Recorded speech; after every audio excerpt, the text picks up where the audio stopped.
Neck training with the iron neck not only looks very cool, but it's super productive for your neck health, helpful with headaches and things like that.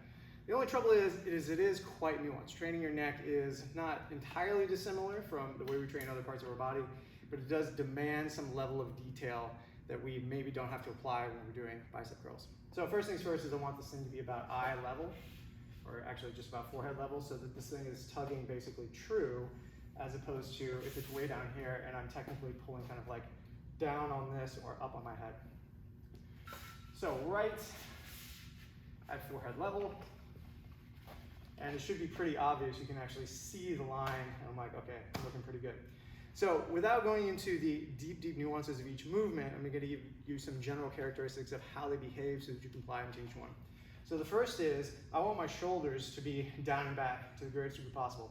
This basically makes sure that I'm not firing my neck from the back or from the front while also trying to move it. That can get pretty funky. I want to keep my neck free and clear by pulling my shoulders down. From there, each movement essentially abides by a plane. It's either my head going this way to this way, this way to this way, some combination of that, or it stays in place as I move my body. So a couple of examples of that.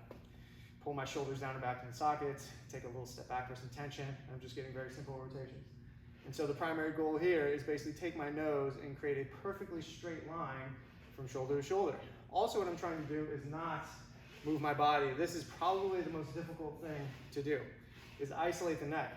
I can't even tell you if I'm doing a very good job. Every time I film myself doing these things, I'm surprised at how much my shoulders travel. Your goal is to not travel at all. Other ones would include going down, nose to shoulder, and then up, nose over shoulder. Or going figure eight, so nose to shoulder, up to the opposing shoulder, down to the shoulder, and so forth.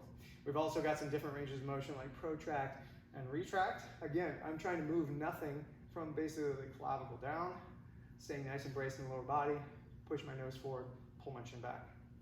Other ones tend to be a little more easy, as long as I'm generally braced in my body, making rotations. I don't really have to worry about where my neck is going because I'm not actively moving it.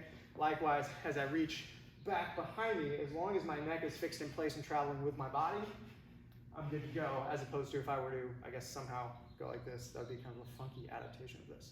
So generally what you're looking for is, what is the plane of motion?